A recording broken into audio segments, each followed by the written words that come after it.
রাধে রাধে বন্ধুরা, আমি পূজা। বড়দেরকে জানাই আমার প্রণাম ও ছোটদেরকে জানাই আমার ভালোবাসা। গতকাল আমাদের স্কুলে পালিত হলো গণেশ চতুর্থী।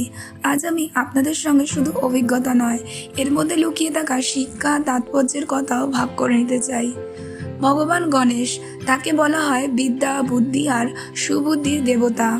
শাস্ত্রে আছে, বক্রতুণ্ড মহাকায় সূর্যকোটি সমপ্রভ নির্বিঘ্নং কুরু মে দেব সর্বকার্যেষু সর্বদা।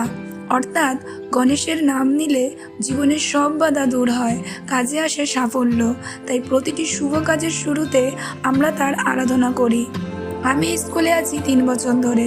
এখানে সরস্বতী পূজা আর গণেশ পূজা খুবই সুন্দরভাবে পালিত হয়।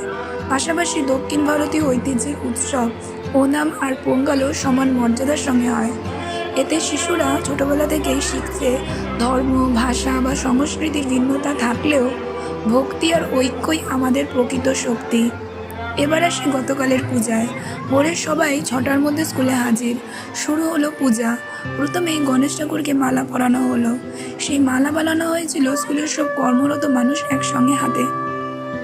এখানে লুকিয়ে আছে এক বড় শিক্ষা, ঐক্যে আছে ভক্তি, আর ভক্তি গড়ে তোলে সমবেত শক্তি। তারপর পুরোহিত মশাই মন্ত্র উচ্চারণ শুরু করলেন।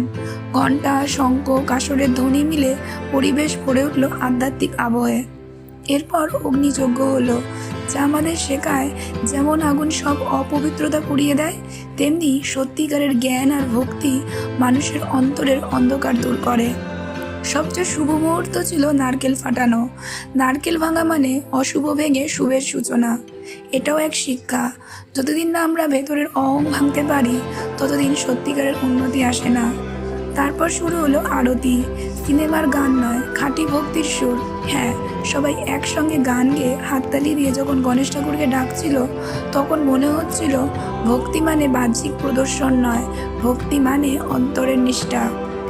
সন্ধ্যাতেও প্রদীপ জেলে আবার আরতি হলো। আলোয় ভরা সেই আবহ মনে করিয়ে দিল, অন্ধকার যতই থাকুক, এক টুকরো আলো সব কিছু বদলে দিতে পারে। আজকের এই অভিজ্ঞতা আমাকে মনে করিয়ে দিল, স্কুল শুধু পড়াশোনার জায়গা নয়, এটি শিশুদের কাছে নীতি, ভক্তি আর ঐক্যের বিদ্যালয়। শেষে শুধু একটাই প্রার্থনা, গণেশ শরণং শরণং গণেশ। অর্থাৎ, হে গণেশ ঠাকুর, তুমি আমাদের আশ্রয়, তুমি আমাদের রক্ষাকর্তা। জীবনের সব বাধা দূর করো আর আমাদের আলোর পথে এগিয়ে নিয়ে চলো। রাধে রাধে। তোমাদের যদি ভালো লাগে অবশ্যই আমার পাশে থেকো আর জানিও কেমন লাগলো। হরে কৃষ্ণ।